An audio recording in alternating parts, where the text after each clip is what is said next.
So ito po ang pinakalitas na balita natin sa ating Pangulong Duterte ay nawawala po ang Pangulong Duterte mga ka-reaction. Nawawala siya, hindi alam kung saan siya dinala.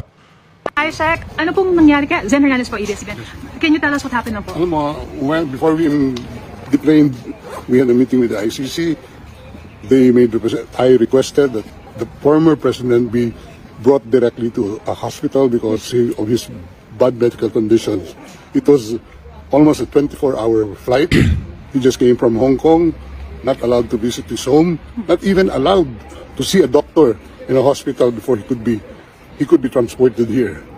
Now, we made the request for a hospitalization, and they gave the assurance that he will be brought to hospital. And I asked for the name of the hospital. Up to now, they have not given us the name of the hospital. So we took the position that he could have been brought here directly, and we are told that there is no President Duterte inside the facility. We are at a loss at this time, and No, wala daw President Duterte dyan. Ibig sabihin nawawala po ang Pangulong Duterte. Saan kaya nila dinala? Saan kaya nila dinala ang Pangulong Duterte? lokohan na ito. I think this is part of the name of the hospital. So we took the position that he could have been brought here directly, and we are told that there is no President Duterte inside the facility. We are at a loss at this time, and lokohan na ito. I think this is part of their grand plan, no? To kidnap the president, to extract the president from the Philippines, and brought to a jet without known destination. I was even forced to join the plane without any valid visa coming here. Sir, can we expound lang when you said that there is no President Duterte inside? They are telling me that there is no Rodrigo R. Duterte inside this facility. Okay. You requested for a visit today, and it was approved, sir, right?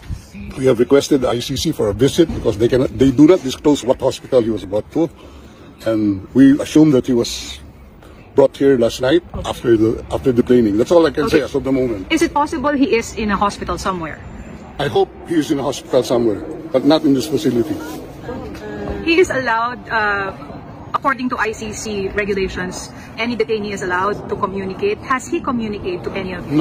None. Zero, sir. We don't have any opportunity. We don't know where he is right now. He doesn't have any. He doesn't even have his medicines with him.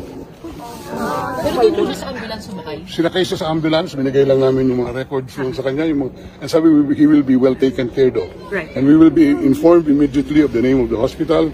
But hanggang ngayon, nakakalungkot at ganito ginagawa nila. So, Sec, what's the next step? What are the plans? We are going back to the ICC and ask them where he is right now, because a family member is waiting here to see him. Yes. Well, how is the Vice President? Well, she's waiting. Okay. And I would assume the president would want to see one of the members of this family at this So, Sec, time. the Vice President wants to see him. Is there a schedule for her visit now? That's what we are arranging, but we're at a loss where he is right now. Okay. So, how about you, sir? Alis muna ba kayo? Alis ako dito. Pinapalabas nga kami. Oh my God. Anong gusto nilang gawin? Sambay ako dito, ang lamig-lamig. Ano po yung response nila sa inyo nung nag-request po kayo for a visit? Wala. Ayan. Wala daw, request for a visit dito. Wala daw ano dito. Walang preso by the name of President Rodrigo. Sir, hindi yan totoo kasi nandoon kami. Mamaya na.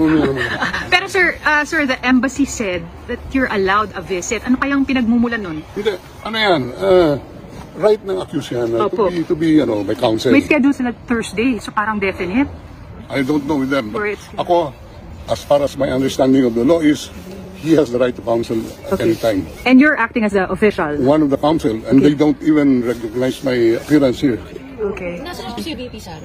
I don't know where she is right now. Hindi pa po kayo nakita? Nag-usap lang kami sa telepono, pero wala pang until So, Alright. tapos na. Okay. Thank you, sir. Thank you, sir.